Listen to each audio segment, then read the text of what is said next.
In 1996, April 24, a legend was born. The Australian Ash Barty came to the world to make history. Ashley comes from a very traditional family and started to play tennis at the age of 5. She was very underestimated by most of the coaches because of her height, but then years later she would become one of the best servers on the WTA Tour. Ash had a very promising junior career, winning Wimbledon at the age of 15 in 2011. Unfortunately, 3 years later Ash decided to take a break for tennis. She was dealing with a lot of mental issues that were also the reason that made her retire 8 years later. She was just too young to be traveling around the world to play tennis, far away from her family. At the point she retired, Ash already had such an extraordinary career on doubles with her Aussie partner Casey Dellacqua. The time Ash retired, she played cricket and made an amazing performance with her team, becoming the champion. By the year of 2016, Ashley felt ready to be back on tour and started to compete again. In 2017, Ash won her first singles WTA in Kuala Lumpur, coming from the qualifiers. 1 year later, she won another WTA title in the surface she felt so comfortable playing on, the grass, in Nottingham. She also won 1 title on hard courts that year. Then, 1 year later in 2019, Ash Barty would have the best tennis year of her life. The Aussie won her first WTA 1000 event in Miami and some weeks later shocked the world by winning the French Open with an exquisite performance in her road to the final. Ash was really on fire at that moment. A month later, Ash went to Birmingham in the mission to become the new world number 1. As we know, she made it. After lifting her 6th title, second on grass, the Australian player became the world number 1. Since that, she only missed that position for only some weeks to the Japanese Naomi Osaka. 2019 was almost ending and Ashley had her bag full of titles, but there is always enough space for another one, right? She proved that by winning the WTA finals and winning the most prize money ever in the tennis history, in both ATP and WTA Tour combined. In that event, Ash won almost $4.5 million. That's very impressive. In the next year, she started her Australian swing with a title in Adelaide, adding her first home soil title to her bag. She was very happy for that, I'm sure about it. Then she went to the Australian Open, and that is where she had some frustration. Barty went through to the semifinals, but blew out some set points in the first set against Sofia Kenin and lost that match. Ash really wanted that slam, but I have no idea about how painful that was at that moment. After that, Barty played some more tournaments, but then the pandemic surged. It was very tough to the Aussie players because the restrictions in Australia were so tough. The world number 1 couldn't even hit some balls because she couldn't even get out of her own home. Then, after 4 months stopped, both tours showed up and stated that they would come back in August. Ash went on Instagram and let everyone know that unfortunately she wouldn't be able to compete on 2020 because she wasn't even able to train, so there wasn't anything she could do about it. This way, after the pandemic calmed down a little bit, the Australian swing was still scheduled to happen in normal time, and Ash Barty announced she would be back playing at home. Ash's first tournament back was the Yarra Valley Classic, in which she played flawless tennis and showed the world that besides not playing for a while, she was still the best, still the world number 1 player. Ash won that title defeating Muguruza in the final. It was actually her title number 9. On this way, Ash went to the Australian Open full of confidence, but again she felt the moment and wasn't able to win it. Ash lost to the talented Czech player Karolina Muchova in the quarterfinals. For the second consecutive year, the Aussie almost got it, but she didn't.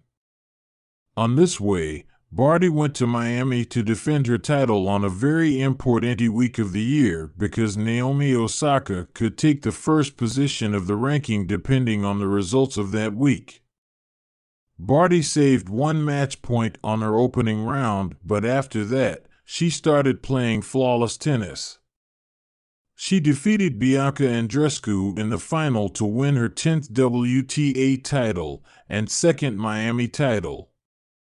Then Barty started her clay season, playing on WTA 500 in Stuttgart, an indoor clay court. The court was pretty fast that week and Ash managed to win it. She was in a very nice winning streak. She also achieved the final of Madrid Open, but she lost it to Aryna Sabalenka. She went to the French Open to defend her title, with a lot of confidence, but only on her second round match, she felt some pain on her body and was forced to retire due to injury. All Barty fans were very concerned after that retirement and didn't know what to expect for her to the rest of the season.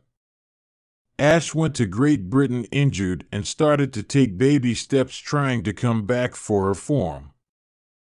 She played Wimbledon with the injury and still was able to become the champion, losing only set on her road to the title.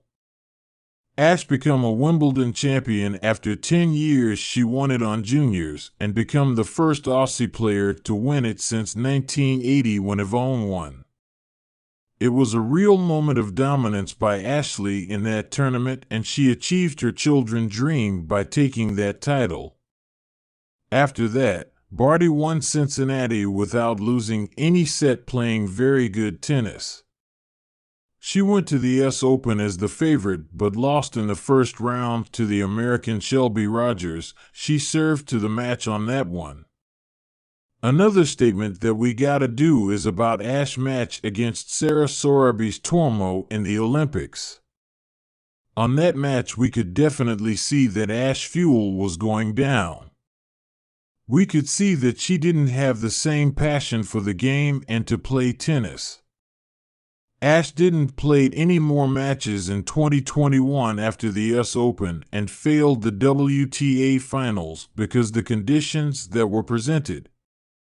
The Aussie had to stay all year long far from her family and Australia, so she took this time after the US Open to come back home and recover mentally and physically. Then by the start of 2022 we could see that Ash was back. She made a huge preseason training a lot and came to Adelaide to win it both in singles and doubles. She was again the favorite for the Aussie Open, but this time it was different. That was actually Ash Barty's last dance, and we had no idea about that. Barty played the Grand Slam so perfect and only had a bad performance in the beginning of the second set in the final against Danielle Collins. But still playing bad, she was able to come back on that set and win it on tiebreak. With the extraordinary and exquisite passing shot, Ash Barty played the last point of her career. Ash won the Australian Open. It was her title number 15 and Grand Slam number 3. Ash became the first player after Serena Williams in the Open era to win a Grand Slam title in every surface, grass, hard and clay. Ash was also the first Australia to win the Aussie Open after Chris O'Neill in 1978. That way, after some weeks, Ash started to withdraw from some tournaments with very weird excuses. The truth was that she was preparing to announce all her fans she was retiring. This life is not easy for anyone, and Ash took a decision anyone could take. She decided to be happy and stop having to travel all over the world the whole year. She likes to be at home. She likes to be with her family, That's it. In March 23, Ashley Barty shocked the world with her retirement from professional tennis on Instagram. Everyone got flabbergasted after that information and just didn't realize that it was really happening. Ash had a very, very good career and played only a few years and also won plenty of titles. Can you imagine how many Grand Slams Ash Barty would have won if she still played for some more years? That's actually something that we will never find out, but what matters is that she is happy and she served us all her career with good tennis. In this way, I really hope you have enjoyed this video about her career and life. Thanks for watching. Don't forget your subscription and like. See you in the next video.